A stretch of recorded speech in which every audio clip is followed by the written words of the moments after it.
What is up, everybody? Justin Legary here, and trying to figure out something where I could stream on Twitch and YouTube at the same time. Trying it out right now. Thank you, everybody, for joining the stream today. Yet again, I'm trying to add another level of technical prowess to the thing. It's sort of like getting back into the swing of things after you haven't done something in a while. I used to stream all the time on Twitch and use Restream, and I haven't done it in a bit. So thank you for joining me. Today we're going to be going over a few stories that I just sort of wanted to talk about that have popped up throughout the week. And just a heads up, I'm pretty tired, so this might be a little bit of a shorter stream today. Yeah. So right away, let me just sort of get set up there. And hello to everybody in chat. I really appreciate you hopping on and just hanging out, talking about the news. If you want to call in today, you can do so on Discord, and I will take live questions later on in the show. Basically, in the description on YouTube, you can go to the Discord, and you can hang out in the calling in room, and I'll drag you into You're Up Next, and then drag you into live chat. And yeah, let's start talking about the gaming news of the week. Maybe we'll open up with the... Uh-oh. Where's all my buttons? Maybe we'll open up with the... Boom.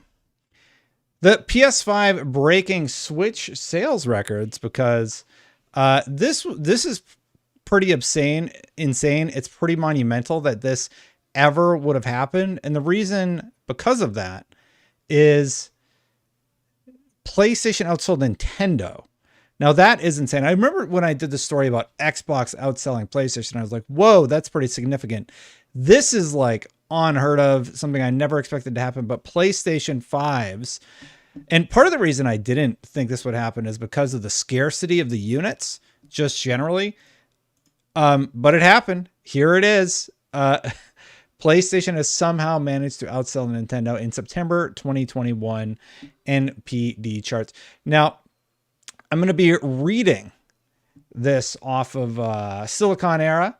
So here we go. Basically, Sony's PlayStation 5 pulled ahead of the Nintendo Switch to dominate September 2021 US NPD hardware sales charts. And this is from a series of tweets from Matt Piscatella. And if we just open up Matt Piscatella's series of tweets here, he talks about the NPD for Nintendo and how well Nintendo has done in this category. It's crazy. It's absolutely crazy that this happened. So basically, September 2021 US NPD thread. September 2021 consumer spending across video game hardware, content, and accessories grew yet again 3% when compared to a year ago, reaching a September record 4.4 billion year to date. Spending reached 42.3 billion, a 12% increase versus a year ago. Like I said, I still can't believe that this has happened, and I'm shocked. I'm shocked that it happened at all, period. I'm juggling too many things at once, I'm realizing, doing this live. Yeah, so year-to-date spending reached 42.3 billion, a 12% increase versus a year ago. And you can sort of see his breakdown here, talking about all of the different things. Now, I think because of the OLED, I think Nintendo will pull back on top next month. But the fact that PlayStation outsold Nintendo, it's just like Nintendo's been on top for, I believe they said 33 months straight. So US NPD 13-month trend, hardware was once again a primary driver of spending gains in September, increasing 49% compared to a year ago. Mobile and subscription offset declines across other segments to keep content spending flat versus a year ago. So content-wise, they're buying about the same as they were a year ago. I believe that's what he is saying. Again, I'm exhausted, so hopefully I got that right. September video game hardware dollar sales increased 49% when compared to September 2020 to 412 million. You got to remember, in September 2020, we didn't have either of the next-gen consoles. So it was just Switch, Xbox One X, and PS4 Pro and PlayStation 4. So that increased significantly. That's up 50%. Year-to-date hardware spending has also gained 49% when compared to the same period a year ago, totaling $3.4 billion. Now, here's the tweet that shocked everybody. So Matt Piscatella says, PlayStation 5 was the best-selling hardware platform of September in both units and dollars. PlayStation 5 is the best-selling hardware platform of 2021 year-to-date in dollars, while Nintendo Switch leads in units. September 2021 snaps the remarkable 33 consecutive month streak that Nintendo Switch was the market-leading platform in hardware unit sales. November 2018 was the last month a platform other than Nintendo Switch led the market in unit sales. PlayStation 4, I believe, was previously before that. So that's how crazy it is. It means nobody has been able to touch the Nintendo Switch since 2018. And before that, it was the PlayStation 4. So I have to assume that's right around the time it launched. I don't know. I would have to look at my dates, but it's astronomical. It's a huge success story for Sony to be able to say our console outsold the Nintendo Switch. Nintendo has been dominating the market for so long, and we're going to get into another Nintendo story soon enough where we talk about some things Nintendo's doing that people are not happy about. So just looking back to the Silicon era to see if there are any other notes here. Basically, they talk about Matt's tweet. So if we scroll down a little bit and we look at the top sales for September, it looks like it was Madden, FIFA, NBA, Tales of Arise. Heck yes, it's really, really nice to see Tales of Arise on those sales charts. Diablo 2 Resurrected. I'm glad it's there, though. I have heard that there's been a lot of server issues. I haven't done a story on that one, but I keep seeing stories about that pop up. And Deathloop, number 6. So let's go Deathloop. Deathloop, I honestly did not think it would sell that well. So I'm glad to see that a popular Game of the Year contender is up there. Then number 7, we have Call of Duty Black Ops Cold War, Ghost of Tsushima. I assume that's the director's cut. That could actually be the original. And then Marvel Spider-Man Miles Morales, still in spot 8 and 9. And then number 10 was Life is Strange, New Colors. Awesome news across the board there. Let me just bring up the asset really quick. I apologize. I thought I had it up there. Yeah, so that's your look from Matt Piscatella on software sales. And then let's take a look at year-to-date sales. Number 1 is Call of Duty Black Ops Cold War. Number 2, Madden NFL 22. MLB The Show, number 3. So all those sports games that don't get a lot of buzz, lots of people play those sports games and buy them annually. Then we got Resident Evil Village at number 4. Wow, that's great. Super Mario 3D World, Marvel Spider-Man Miles Morales, Mario Kart 8, Minecraft, Monster Hunter Rise, and Assassin's Creed Valhalla. So you wonder why the Assassin's Creed formula has stuck with that? Well, there you go. Assassin's Creed Valhalla, the number 10 year to date, the number 10 best-selling game on the market. So really, really cool to see that somebody has dethroned Nintendo, because hopefully that makes them start to compete better in the market. And let me talk about why I want them to better compete.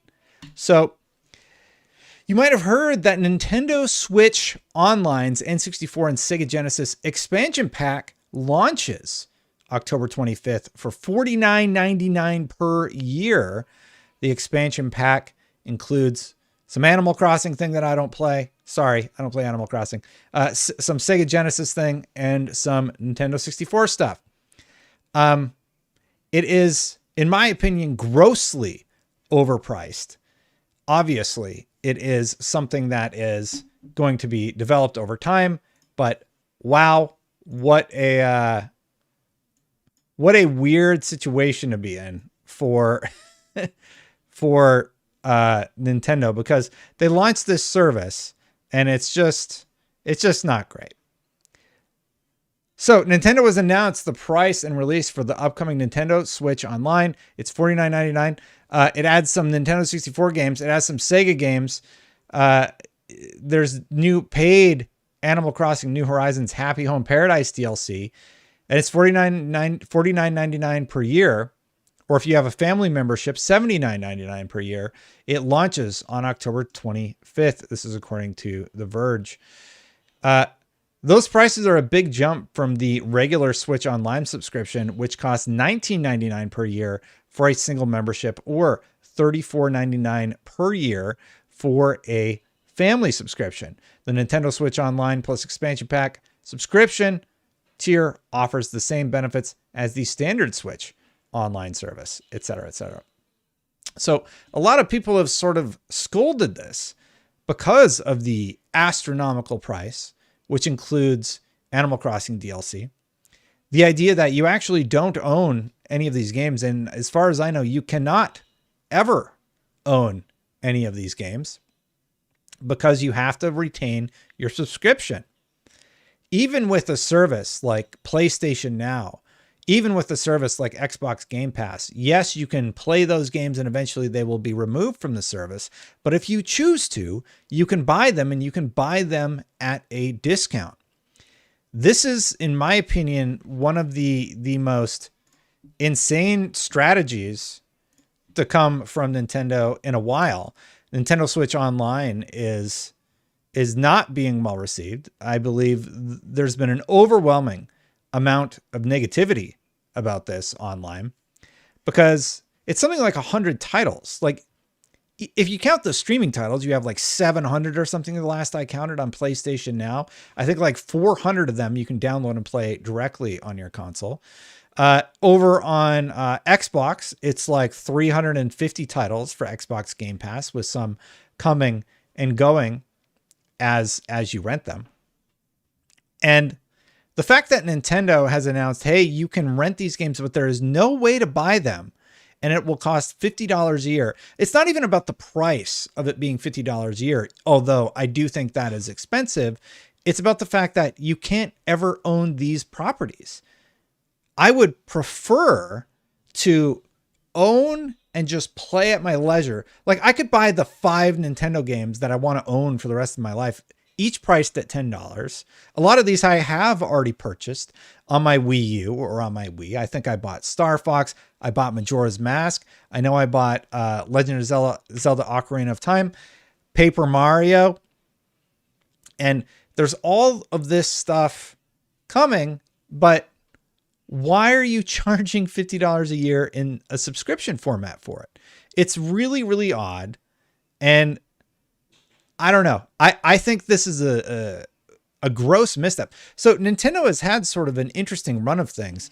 They launched the OLED. Everybody laughs at it, but then it sells out.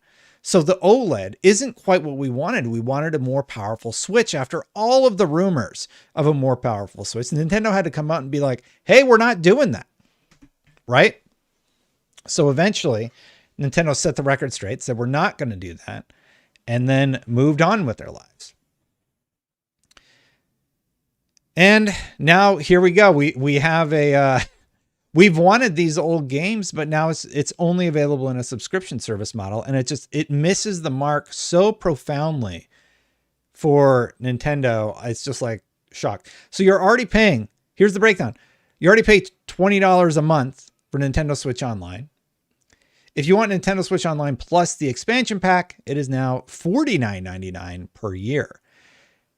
And like, the idea of comparing this to a service like Game Pass or PlayStation Now, it's not comparable because there is no way to purchase the games by themselves. If I could purchase those games, I would buy Dr. Robotnik's Mean Bean Machine, like, because I love that game. I'd buy Sonic Spinball, maybe even some of the old Metroid games, right?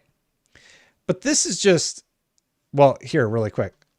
Let me just rewind the video because they have a list of basically everything that was at least in the trailer. Animal Crossing, Banjo-Kazooie, Dr. Mario 64, F-Zero X, Kirby 64, The Legend of Zelda, Majora's Mask, Ocarina of Time. I've already bought Ocarina of Time and Majora's Mask. Mario Golf, Mario Kart 64, bought that. Mario Tennis, Paper Mario, I own that. Pokemon Snap, Sin and Punishment, Star Fox 64, Super Mario 64, Yoshi's Story, Winback, Castlevania, Contra, Dr. Robotnik's Mean Bean Machine, I own that one, Echo the Dolphin, Golden Axe, Gunstar, Musha, Phantasy Star, Ristar, Shining Force, Shinobi 3, Sonic the Hedgehog 2, own that one, Streets of Rage 2, Strider. So I've already purchased those on the Wii. They were actually pretty good on the Wii U. When they did this for the Wii U, they said, hey, if you want to upgrade this to play on the Wii U, I think it was like $1, right? I didn't love it, but it was certainly better than not owning it whatsoever. And it's just such a bizarre decision that has been met with, in my opinion, semi-appropriate backlash to the whole situation. Nintendo, you have to get your online infrastructure in order, in my opinion. It's better, but like the whole friend code thing, the whole thing is still fairly awkward. I'm not going to pretend it's like the hardest thing ever to do, but it's not natural. It feels clunky still. And there is definitely some work to be done there in terms of their services and what they should be doing. And the fact that you're charging us for these games in a rental service, and like, just let me upgrade the games that I purchased twice. You already sold them to me on the Wii, and then I bought them again on the Wii U. And I would like to continue with those purchases on my Nintendo account on the new platform. It just feels like it feels like the worst version of anything that Nintendo could have done, in my opinion. I just want to own the games that I play, and will not even own, at least have access to them and not pay a subscription fee and not need to be online. And it's bizarre, and nobody likes it, myself included. And yeah. So what a weird story. What a weird story coming from Nintendo. Am I right? Okay. So real quick here, just taking a look at chat, seeing what's going on Twitch. Don't forget, everybody, I'm going to do one last story here and just sort of discuss what happened with it today. And then we're going to do call-ins where you can ask some questions. I'm probably going to do the first. So now I know it's about 3 stories. That'll give us 30 minutes. And then we can do about 30 minutes of call-ins and then go with that. So the last one is sort of twofold, but let's kick things off. I talked about this one last week. I accidentally went to Kotaku. Sorry, everybody. Didn't mean to do that. In Japan, the Xbox Series X and S is doing better than the Xbox One. Over 100,000 Xbox Series X and S consoles have been sold in Japan since launch. This is from Brian Ashcraft. And apparently what they're saying, now I remember reading all this, and I don't think I didn't use Kotaku. But basically what happened was there was about 115,000 units of the Xbox console that were sold, Xbox One, that was sold organically. And then now that the Xbox Series X and S is launched, they're nearing the total sales of the Xbox One platform already, like its entire life in Japan. So I believe and I'm just guesstimating here. So yeah. So I think they sold 115,000 total Xbox One units, and already the Xbox Series X and S is at like 106,000. So by November, they will have outsold. They outsold what they were doing previously. So real quick, I'm being told that there is an issue with Twitch. Let me just see what is going on Twitch and make sure everything is going okay. Let's see what it looks like. Let's just see if people are able to watch. If you are watching on Twitch, it says it's offline, so that's great. Well, the grand experiment didn't go so hot. Good to know. It says unstable connection over there. Well, can I just kill that? Yeah, okay, there. Twitch is offline. We'll just do YouTube from now on. Next time I'll just do YouTube. I give up on trying to do Twitch and YouTube at the same time. Yeah, so this happened, but also there was a story about Xbox is going to start letting you repair your consoles. Just if you want to repair your consoles, go for it. You're going to be able to repair your consoles. And I think personally that is a great thing. I'm very, very happy to see that Xbox is sort of loosening up on everything.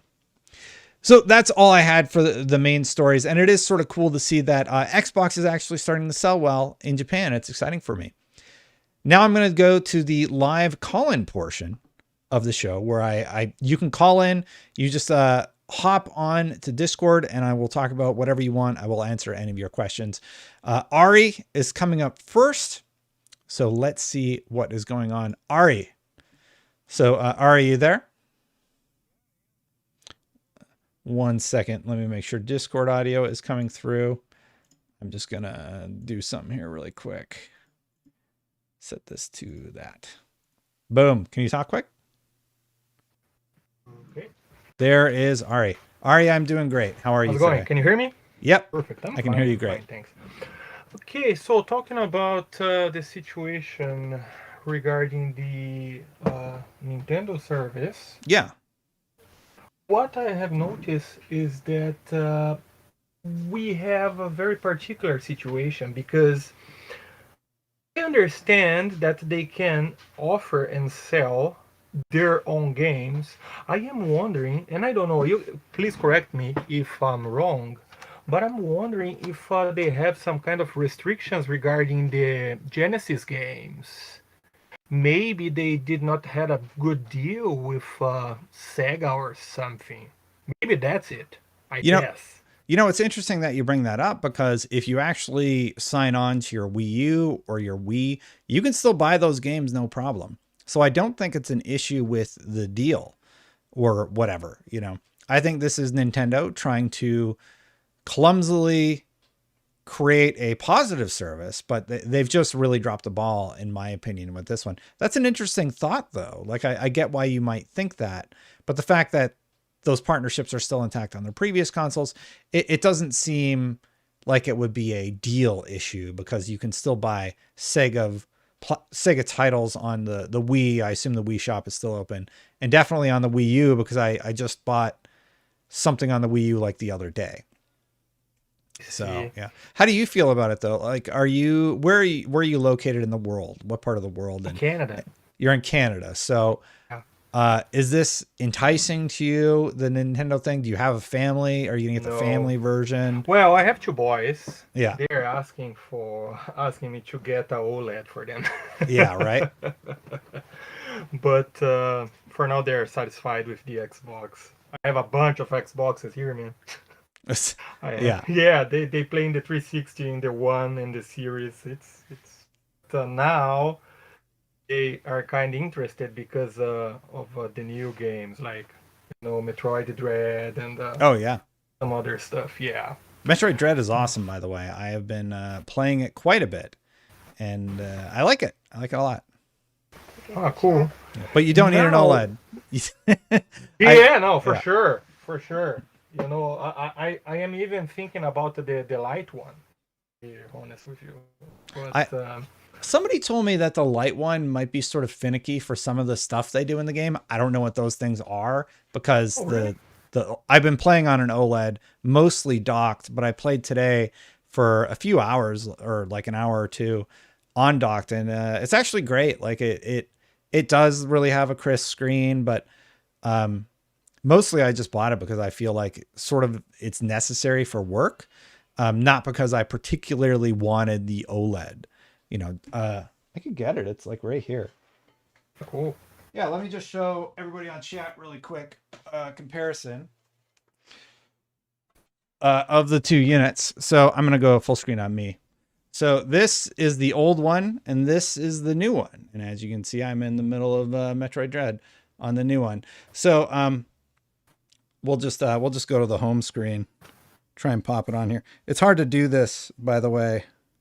Mm-hmm. Hold both of these at the same time. Come on, screen. Come on, OLED. Show off your pretty screen. All right, give me a sec. The button is a little more recessed on the OLED. Spoilers, I'm in the middle of Dread, by the way. Okay, let's boot this one up.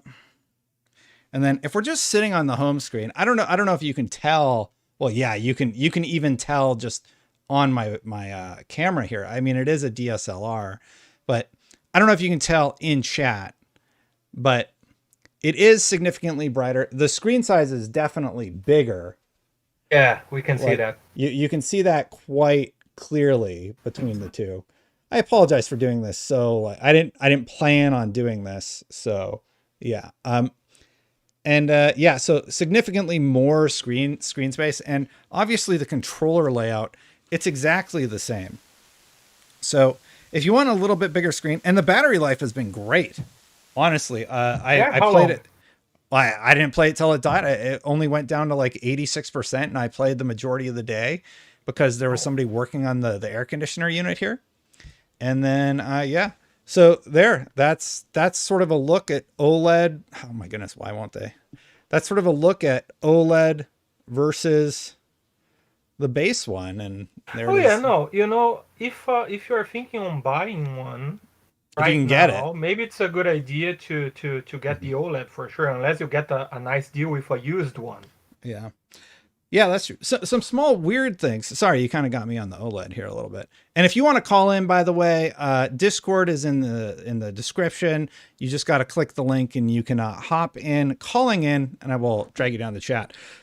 Otherwise, I'm just going to talk about the OLED for like 15 more minutes and then call it a day. Good to see everybody in chat. So basically, the old one.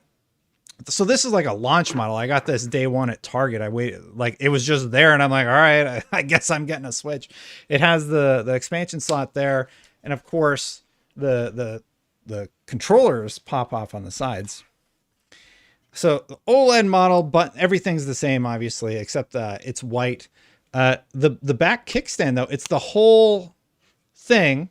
And I hadn't been keeping up honestly with Switch OLED because I didn't necessarily plan on getting one, and then the white one wasn't something. I'm like, all right, I kind of want the white one, and I'm happy with it so far. After I beat Metroid Dread, I'm gonna be like, well, what am I gonna do with with this $300 console, right? So the back pops up. It pops up like, I think I can just straight up. Yeah, it goes like all the way out. This is your memory card. Sorry, this is your memory card slot. I don't know what this is for, but there's like a recessed spot here. And then yeah, your memory card slot goes in there. And the dock is a little bit different. The dock has a LAN. It has an HDMI, and there's something else back there. I think there's no USB, but it's the LAN and the HDMI and the power, right? And then it only has the two USBs in the front. But yeah, I like it. It's good, especially if you do play in handheld mode. Thank you, Cylon. If you play in handheld mode, it's worth it, I would say. Ari, any other questions? But I'm Yeah, glad you asked actually, that it's because it's. just I'm glad you asked that one about the OLED because I happen to have them both right here, and yeah. the only thing that I would like to mention. It's not like a question. It's more Mhm. an observation based in the one of the previous videos that you posted a few days ago. Yeah. Uh, this situation where Nintendo and PlayStation they keep selling the game again and Yeah. again and over and over. This is not something that I think it's fair with their customers, their users. Like Microsoft goes to the opposite way. You can buy like a Xbox original game and you can play the matter in which console you have. Hmm. Like we can see the situation where PlayStation, Sony was selling that. I think it was the Star Wars Commando remaster or something. I was comparing the both games, the original Xbox running on my Series X versus a screen recording in high definition on YouTube, and there's no change. Whoever bought that game on Xbox can still play it, and the Yeah. guys from Sony they will need to buy, and probably if they release another console, they will need to buy it again. This is terrible, and thus, Nintendo keeps doing that. So I think they should learn with Microsoft that that's not the way. Yeah. My whole thing is sort of uh I don't like it when any company at this point just resells a game. Like, to me, one of my main issues with the Ghost of Tsushima thing was that it's $10 more for upgrades that Xbox is basically doing for free, like 4K textures, better frame rate. There's no arguing that the Iki Island value is there. Iki Island, like, totally worth the cost of admission, but they've come out and they've said, we're going to charge you $10 more for all of your games. And Xbox has just said, no, we're just going to let you upgrade all of your games for free. And Xbox said they were going to do that back around the Xbox One launch. So I think I'm glad that Xbox said they're going to do that, and they've kept their word, and they have allowed this to continue the way that they have, because I think further down the line, that's going to put more pressure on Sony to sort of look at the options there. Now, they did a few games where they had upgrades for free. I think there was like 12 games or something that had a free upgrade, but now they're just re-releasing them as director's cut with some more content, which is great, but also marketing those enhancements is the $10 extra cost. And that's something I don't like it when Sony does it, and I don't like it when I don't particularly like it when Nintendo does it either. And Nintendo, people tell me, is the worst offender. So you talk about, look, they have the OLED, which is a brighter screen, but it's still, the internal components are the same. So your games aren't going to run smoother. It's like not going to do much more besides have better sound according to them, and a better screen. So somebody in chat, Straggly Rock, asked, is it worth it, Destin? That's such a subjective question. If you play in handheld mode around your house, like I don't know how many people still commute. If you play in handheld mode, then it might be worth it for you for that brighter screen. You get more screen space, you get better quality sound. I don't know that I can definitively say that. But like, if it's for your kids, I don't know, man. Like, how old are your kids? Do they care about stuff like that? Are they worried about their Pokemons it being on an OLED display? It's sort of a question. I don't know. It's a tough one for me to answer. I'm sorry I don't have something more concrete to say. All right. Just to conclude. Yeah. Last one. What you Thank you get? so much. You're amazing, man. And I have so many callers waiting to. No, I'm just kidding. Nobody's called in. So it's just you. Yeah. No, but just like you said, the $1 stuff that Nintendo was doing, it's a good deal. I don't see a problem with that. And if where it's like, hey, you already bought these. Do you want to port them over for $1? And I'm like, yeah, okay. Like, if you got to charge me again, at least you're not charging me another $10 or whatever to play the same game, right? Yeah, that's the point. And talking about Sony, if they are adding something to the game, they can charge more, of course. But if it's just a port, come on, this is not fair. Yeah. So it's like, if it's God of War but on the PlayStation 5 and they've done nothing else, and they just like, you have to pay $10 more, it'd be kind of like, that's kind of messed up. Yeah, right. Like, and Sony didn't do that. So like, I appreciate the free upgrades that Sony gave their users, including like Ghost of Tsushima, God of War. That was awesome. I thought that's the route that they were going to go down. But then we have the whole director's cut thing. And really that's marketing, right? Trying to say, well, we put a little bit of rumble in your arrows now. So I don't mean to diminish the hard work of the developers. Like, obviously they put in work there, but yeah, it doesn't feel right when you compare it to what other companies are doing. So yeah. Sure. Yeah. So like Aaron brought up PC games. It'd be like, if I bought a new graphics card for my PC, having to pay more to play the same games that I already own. A lot of people made that comparison, because you can plug in your PlayStation 5 controller and play a lot of those games with the features with that controller, if that's what you want. And often those controllers work well. I have not touched Far Cry 6. I am level 49 in New World, though. 140 hours of New World, and I'm probably 2-3 hours into Metroid Dread, which is excellent. So that's what I've been working on. Ari, thank you so much. I'm going to do some chat questions, seeing nobody's calling. No problem, man. Take care. Have a great one. Thank you again for calling. You too. Take care. Bye. Okay, so just a friendly reminder, if you want to, I do have the option to call in on Discord. It should be in the description on YouTube. Thank you everybody for watching. Oh, it's not in the description. Well, I'll tell you what. I will give y'all the link now. Still figuring this out as I go. If you want to call in, there is the Discord link.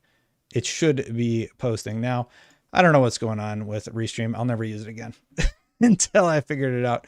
Until then, if you want to just ask me a question in chat, I'm going to hang out till about 7 o'clock because I said I'm tired. And yeah, well, Xwolf, why don't you type it in chat if you're scared to talk? Or Nathaniel, you guys can type it in chat. You guys are supporters, so you kind of get first dibs on the questions. Yeah, whoever cult actually is, call in. Let's hear what you sound like.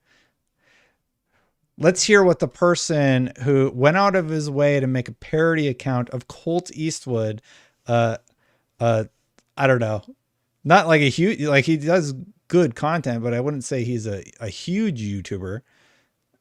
And this guy's parodying Colt Eastwood. Yeah. So don't you get bored covering gaming news that everyone is talking about on all podcasts? Not really, because Bag of Bones, there's days that are hard to do it, but I sort of set this personal goal of making one video a day for a year. So like today I'm exhausted. I honestly didn't want to do it today, but I haven't missed a day yet. So I've been sort of motivated by that and excited about looking at it a year later and being like, well, what did I like about it? I can already tell you some of the things I don't like. I would rather do like 3 or 4 videos a week, maybe even 3, and then release higher quality videos about opinionated topics that I've been able to write out a little bit more, think about it a little bit more, as opposed to just releasing a video a day talking about the news, right? However, I also have like revenue goals that I was hoping to hit for the year. So like that's good, because then when I hit these goals that I have set forth, like in subscriber goal that I had for the year, there's all these other things going on, and it's been fairly interesting to sort of like watch the channel grow. I plateaued around 70,000, and now it's about to push to 100,000 from there, right? So I think I'm about to hop on over to 72. Real quick though, we do have another caller. It looks like Xwolf called in. Xwolf, is your mic and stuff working this time? How's it going? Can you hear me, Xwolf?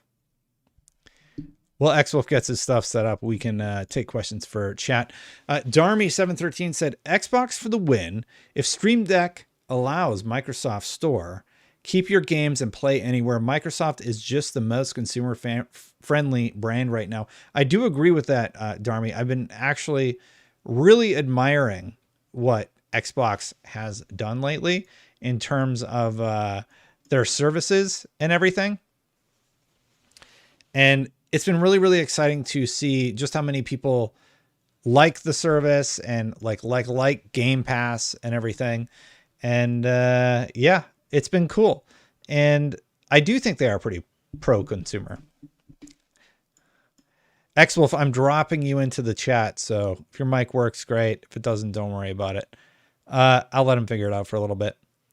Let's see if we got any other questions here in chat. Was 360 the greatest generation? Amazing exclusives. Modern Warfare 2, the toxic Modern Warfare 2. My favorite story about Modern Warfare 2 was the group that said boycott Modern Warfare 2. And then you know what they did? They all bought the game on the first day and played it. So yeah, that was, I'm just like, yeah, so those protests don't go so good, I guess, for people. Bag of Bones though, was 360 the greatest generation? Well, you got to remember 360 and what was it? It was 360 and PS3, right? I love the PS2 generation. I think the PS2 generation might have been better because we had the original, I want to say it was original Xbox, it was GameCube, and it was the PlayStation 3 console. No, PlayStation 2 console. And I bought a lot of games on PlayStation 2. I played all the GTAs on PS2. And then eventually Xbox sort of started. Oh, thank you, Eastwood. And then eventually Xbox sort of got their footing. So we had games like Rainbow Six, the Halo 1 and 2 franchise had started. There was Xbox, if you can hear me, you're in. You just got to figure out your audio settings. So yeah, I was going to assume Xwolf doesn't actually want to call in because he keeps just jumping to a different room. I don't know why he's doing that. Yeah, so that was really, really exciting for me. Then the 360 era came in. Like 360 was king for a long time, but by the end of it, PlayStation 3 came out on top, because you got to remember, Last of Us actually launched on the PlayStation 3 and did really, really well. So yeah, that was cool. So I would argue that the PlayStation 2, Xbox, GameCube era was the best era, as opposed to the next era, which was PS3, 360, and Wii, right? Wii was interesting, though. I played Wii with my grandmother, so that was cool. Sheriff says, hey, Destin, what do you think of the new Batman movie trailer? I'll be honest, I like it, but the scene where he punches the glass and says, what are you doing? Or whatever, I can't understand what he says. I couldn't understand what he said. I had to turn on the subtitles. So like we had all this hype and like all this other great stuff in the trailer, but at like that one, I'm like, well, if that's his growly voice, I'm not going to be able to understand what he says throughout most of the film. So yeah. Let's see. We got one more text question here. Xwolf never figured out his mic, so we might have to do that another time. What do you think would be the console refresh for so there was this rumor about the console refreshes for the series consoles. I don't know. With the shortage, I just don't imagine that happening. So yeah. Thank you, S-Dog. Thoughts on the Elden Ring delay? Well, now, oh God, everything is in February. Like February is supposed to be my Destiny month. And now it's like Destiny, Horizon, and everything else, Elden Ring. So I'll be honest with you, I'm probably just going to play Destiny because I know I like Destiny. I like the story in Destiny and cutting together my little montages. And yeah, it's good. So I'll probably play that. What's the other big thing in February? It's Horizon, Elden Ring. There's something else that was like in my wheelhouse. Let me just look here quick on Twitter.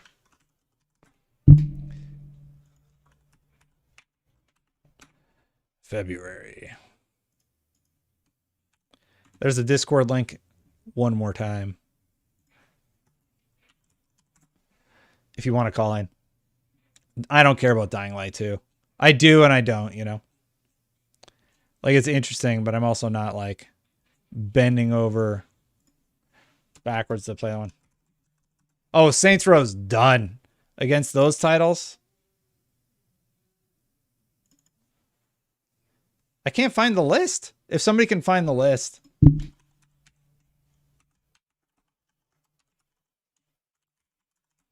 I'll just Google the game releases. Here we go. Nobody cares about Life is Strange. Dying Light 2. People care about Life is Strange, but like if you're talking about Life is Strange versus Horizon Forbidden West, like come on. They're not in the same ballpark, right? Life is Strange, Dying Light 2, Dynasty Warriors 9, King of Fighters, Horizon Forbidden West, Destiny 2, Sifu, Monarch, Elden Ring, Saints Row. So the big ones from that list for me are probably Dying Light 2 is a lot of marketing behind it. So that's going to happen. Oh, Patrick doesn't know, everybody. Patrick, it was delayed, my friend. Yeah, Enrique, I didn't mean it like that. I just mean like Life is Strange isn't going to have the marketing behind it. Horizon is going to have. It's not about my personal preference. It's just sort of like Horizon's going to be the better selling game over Life is Strange. It's to me, it's odd. Like, so let me finalize here. The big games to me on this list, and let me just, I'll just bring it over here really quick. This is from this website, GameSpot. So their list is Life is Strange, Dying Light 2, well, you can read it. The big ones on the list are Dying Light 2, Horizon, Destiny 2, Elden Ring, and Saints Row. Saints Row needs to delay. I think if Saints Row launches within this window, it's gonna get destroyed. Like nobody's gonna play the new Saints Row, which has already been controversial, over the other titles on the list. I mean, maybe. Do you think I'm way off base on that one? I feel like it's just going up against Elden Ring. Elden Ring wins versus anything. It's not a good window for that game, and there's no reason not to delay it. Like March is still Q1, right? So just delay it to March. You're playing the Saints over it. All right. A lot of people were just super negative about that trailer when it came out, but in my opinion, they would benefit greatly from delaying. All right, everybody. I think I'm going to get out of here. I said at the top of the stream that I was quite tired, so thank you for joining me. I really appreciate everybody hanging out, talking. Let me see. We got somebody calling in. All right. Well, not a lot of callers tonight, MoxJet, but if you can hear me, what do you got? Hello. How are you? Oh, I'm not too bad. Hey, I got to tell you, I appreciate your content. Thank you. Starting to be a big fan. Thank you. I really appreciate you saying that. Yeah, you're welcome. So I don't know if you cover PC games too much. I know you're playing New World a lot, but it seems to be that they're starting to do a ban on cryptocurrencies, NFT, blockchain stuff, either on Steam and or the Valve. I was just wondering what you knew about it. I know nothing about that stuff. And that's people are like, well, why didn't he talk about the NFT stuff? And I'm like, I don't even know what an NFT is. Like, I haven't done any research about that. I don't really understand blockchain things. So I need to learn a lot before I could even talk about that story. Maybe you could tell me a little bit what do you know? Well, it's pretty limited. I was hoping to get most of that information from you, the professional. Yeah, it's a topic that requires a lot of care and time to dig into. And I personally haven't been really invested in it. So it hasn't been intriguing for me to dig into, if that makes sense. I apologize for not having more info for you, though. Yeah. I can use some examples. They've got Earth 2 as an example where it's just you're buying blockchain, buying real estate, and it's basically just a predatory, speculative sort of business. And somewhere in the contract of Steam, they're just saying, no, this is allowed. This is a gaming platform only, and we're going to start removing it. And I think that's the correct call. Yeah, especially if it's strangely predatory or so I think I'm even scared to talk about this one because I'm not knowledgeable enough. So this is a dumb guy who doesn't know what he's talking about asking a question, right? I think the blockchain thing involves cryptocurrency or something, and they can earn cryptocurrency off people, or am I wrong in that? Well, the whole thing, I think, is based on real money for in-game currency. Okay. There's no real owning an asset. I mean, it's all, imaginative and being old. So any way you look at it, it's all fake. It's not real. Well, the fact that you want to hear more about it, maybe I do need to take some time and start looking into what else there is to this story, because I don't know. To me, I'm just like, yeah, that sounds weird. I'm not going to play those games. I'm not really interested in those games, but it does sound like it's an important topic, especially when you start talking about digital ownership and almost manipulation of a consumer base. Yeah, it's a little concerning. Yeah. Well, I'm sorry. I'm sorry, Moxie. I don't really have a great answer for you. I'm learning more than I've ever known by talking to you. So, yeah. No, that's perfectly fine. Just by saying it out loud, we'll bring this into a realistic form and look forward to future coverage on it. Cool. Well, thank you so much for calling in, and I appreciate the kind words. Yeah. Oh, yeah. Well, have a good one, sir. You too. Talk to you soon. Real quick, it looks like Colt Eastwood just ended his XNC show Colt, thanks for stopping by, dude. I really, really appreciate you saying hello, and I am very happy to see your continued success. If anybody from Colt's show is hanging out here, I do call-ins. Basically, I just let anybody call in and ask me whenever they want. So if you want to call in, hop on over to Discord. I just posted the link in chat, and you can come talk to me. I'm going to hang out until like 7 because I am exhausted. So here is Bones. Bones, can you hear me? Bones doesn't actually want to talk to me. Bones, Bones is in the calling in room, but yeah, I think Bones was the guy who was asking me a bunch of great questions before. So I actually hope he talks to me because lots of good conversations there. Blockchain is useful in case of Steam market to show transaction history of an item. I believe you. I don't know anything about it. Like I got to do my own due diligence, right? And that's why I haven't done a story about it. So yeah. All right, what do we got here? Bones, one last chance. You good? You there? What would you like to ask today? Hello, hello. Hello, how are you? Can you hear me? I'm doing well. How about yourself? I'm doing okay. I'm tired today, but I know, man. I have yeah. 2 girls. I'm having a baby in my arms while cooking some scallops as we speak. How old are your kids? One is 2 years old and the other one is 6 months old. Oh, Both that's girls. awesome. My little boy is 8 months old. He is like pretty far ahead for his age. Like apparently the Ring game is for like 16-month-old kids, and he's like doing that already. He's sort of like he'll prop himself up on stuff, and he's gonna walk any day now. And he's like saying words. We read books to him all the time. But anything, excited to go. It's like after this, it's bedtime for my son, so I get to go read to him and everything. So, I understand. I just got my daughter on a sleeping schedule. She used to go to bed at 12 o'clock. Now she goes to bed at 9. Oh my goodness. So, but now we have a 6-month-old and she doesn't rely on time. So, yeah. So let me just ask the question so you can get on with the night. What you got? So I wanted to know your thoughts on E3 and conferences in general. It seems like the majority of people on social media hate the idea of E3 and how corporate it is, and it's like everyone has to pay big money to get their conference going.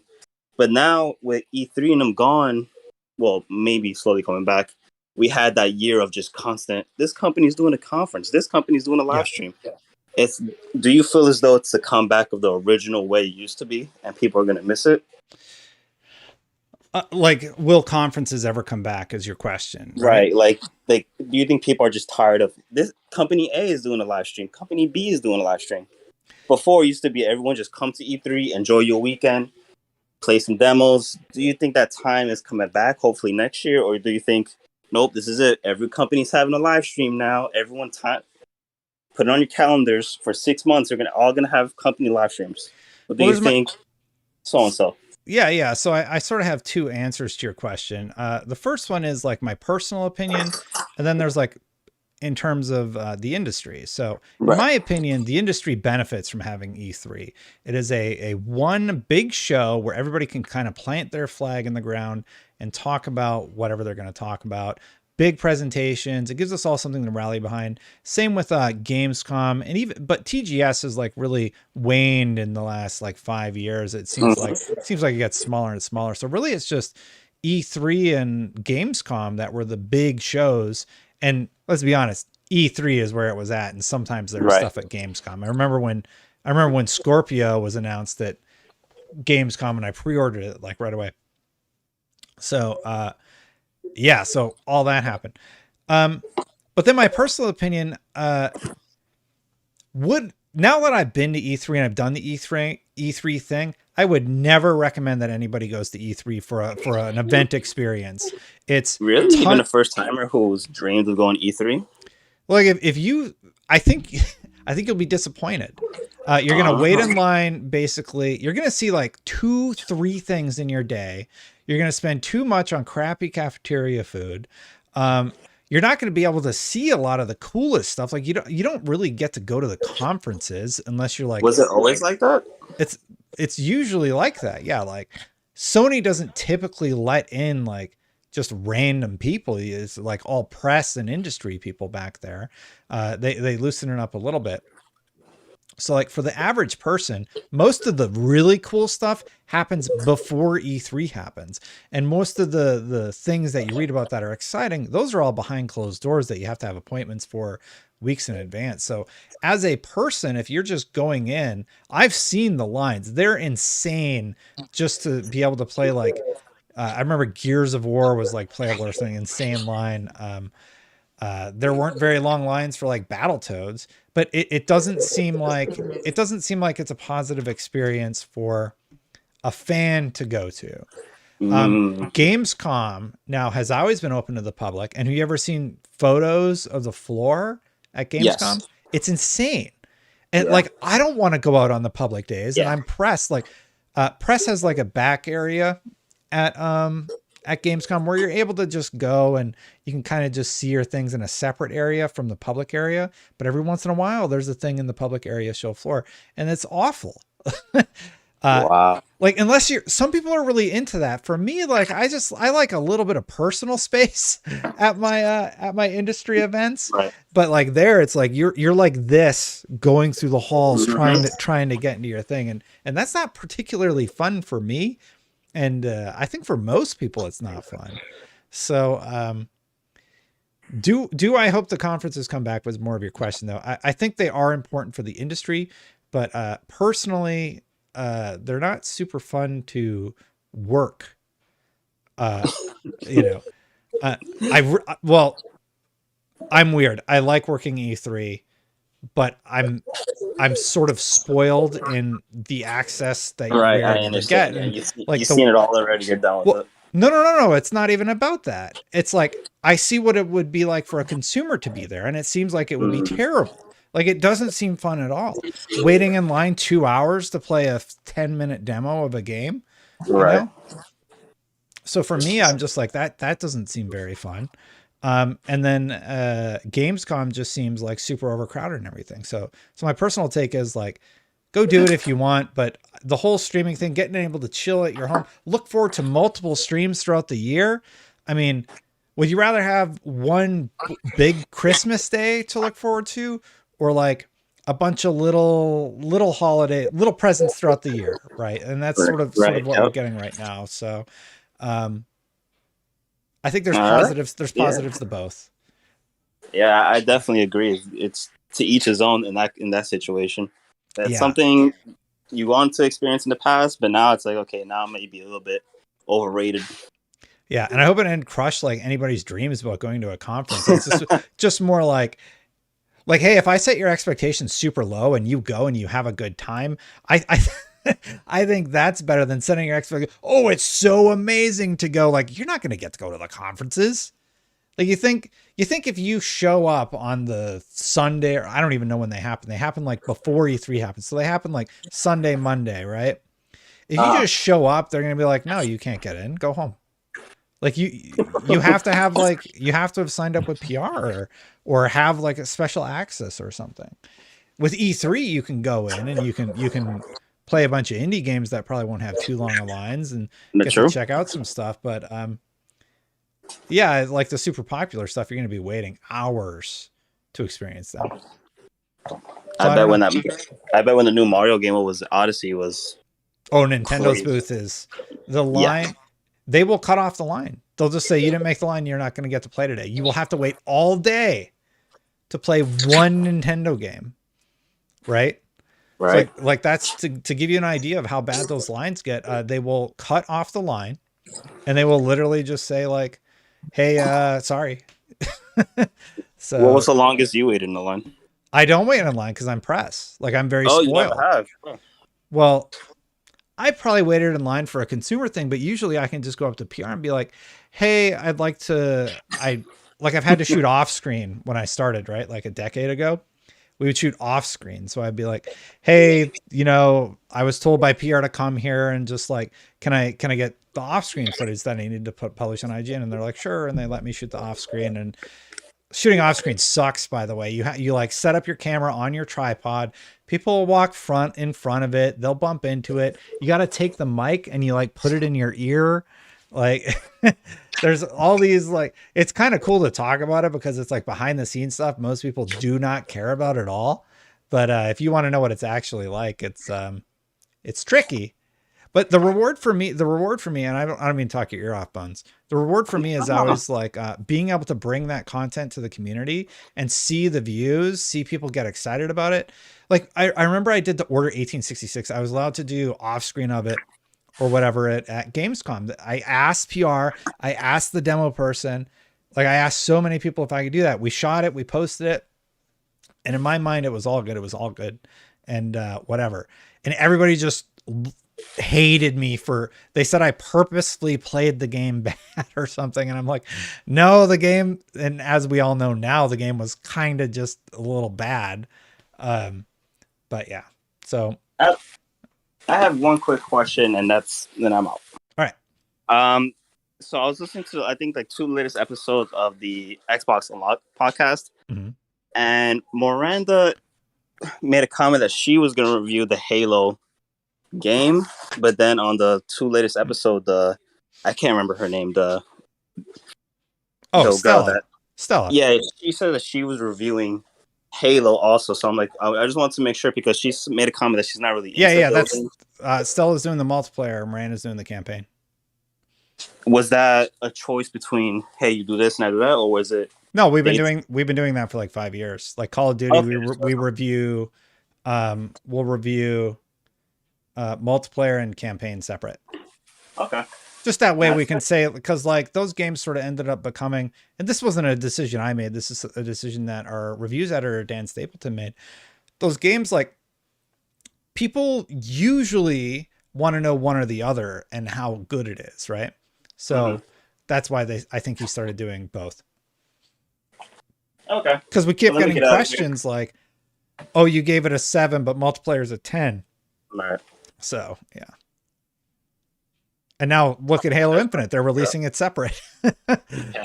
So well, we still haven't heard a date on the campaign. I mean, they said day and date, but they haven't talked about it, so I'm kind of scared. But yeah, I'm a little worried about it, but we'll see. Time will tell. All right, that's it. You have a good night, everyone. You too, Bones. Have a good one. Thanks for calling in. I'm going to take Tegrity Farms, which is a South Park reference about weed. So I'm feeling really good about this caller. I think it's going to be very PC and family friendly. Wish me luck. Tegrity Farms, hello. How are you? Hello, how are you? I'm doing quite well. So you locked in Tegrity Farms as soon as that South Park episode aired, huh? Actually, it was an inside joke with a group of friends that I started using Discord with. Okay. I was like, oh, this might be the bad one. I always worry, but there's always like a story to the name. So yeah, we'll do you as the last question for tonight. So I hope you're having a good night, and I'd love to hear what you'd like to discuss. Yeah, thank you. I want to thank you for taking my call. I love your content. You always have great stuff.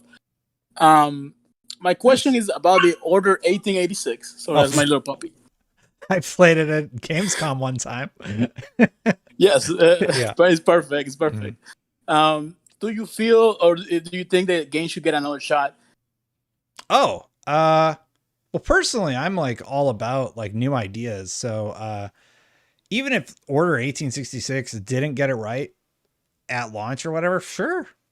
But I think it was received so poorly. It's just, it has such a negative connotation to it. I don't think it ever gets another shot. I couldn't imagine, like, how do you come back from that? You would have to like rebrand it so people don't make the correlation between the two, because I think it was pandered mostly by reviewers and consumers, but I think as time went on, people had more of a fond memory of it, even with its flaws, because it did try something unique and interesting and new. Like it was like a steampunk shooter, right? I actually recently played. I stayed away for most of the time that game was out, and it was on sale the other day. Got it, and I was like, "This is actually a pretty good game." I had a lot of fun with it. Yeah. So I think once you're not surrounded by the hype or anti-hype for a property, you're able to sort of formulate your own opinion and make your own decisions about the games that you like and you don't, right? So the fact that you enjoyed it, that's great, you know? So I kind of wonder, and I also wonder about sort of if there's something to that, where if everybody just says it's bad, maybe some people feel pressured, like they're supposed to say it's bad. They're not supposed to take the contrarian point of view. And I'm just a stubborn guy. So if I ever think that a thing is good, I will always say it's good. Like, I actually like Assassin's Creed 1 a lot, and most people hated Assassin's Creed 1, the original. I love that it tried these crazy new things. I really liked Altair as a character. And then Assassin's Creed 2, like, you play as a spoiled rich kid who like has a tragic event, and then just, oh, you're an assassin now. And I'm like, he didn't earn it. He's just a spoiled rich kid, and all of a sudden he knows how to be an assassin. What is this? Like, by the end though, but by Brotherhood, he evolves as a character, and that's why Brotherhood is actually. So I love Assassin's Creed 1, and then it's kind of if you want the best Assassin's Creed, in my opinion, that's Brotherhood, because you get to see the evolution of Ezio, and I really adore how they handled his evolution as a human, and that aspect of it. And I don't really think they got that again in the series as it went on. They've gotten like so tied to like every game having an individual character. There's loose connections between them all, but the Ezio trilogy, I believe they call it, was really, really cool to see. So completely agree with you. Yeah. Yeah. Did you play Brotherhood? Oh, I played all of the Assassin's Creed until Black Flag. Then that's where I fell off too. Now. Yeah, I didn't off like Black the Marine Flag stuff too much. Yeah, because there was Black Flag, there was the Syndicate, which was in France, right? And then there was something else in there. I can't remember. There's one I guess you play against. I forgot what I never played it, so I know you play against the Order. I think it is. But yeah, I fell off, and then I tried Valhalla. I just can't play those games. I can't. Big, huge MMOs where you level up, and then yeah. Brotherhood was my favorite story, and then there was one after Brotherhood that I didn't like as much because there was like this joke about the hook plate or something at the beginning, and I was like, I'm out. Revelation. So John K said the one I didn't like. So yeah. All right. Yeah, completely. Thank you so much for taking my call, man. Keep up the good work, okay? Yeah, thanks for calling Integrity. I appreciate it. Have a wonderful night. Likewise. Well, chat, we have reached the end of this episode of the live stream. This is the thing I'm trying to do on Mondays. I might need a break, so I might just clip out that Nintendo story I did at the beginning for tomorrow's news story. It's what I wanted to do anyway. And I felt like I did a really good job on that one. And the rest of it was only mildly a disaster. So thank you for sticking with me for this live streaming experiment. I appreciate all of you, and I will see you next Monday here on youtube.com/The Destin Channel. Bye for now, everyone. Have a good night.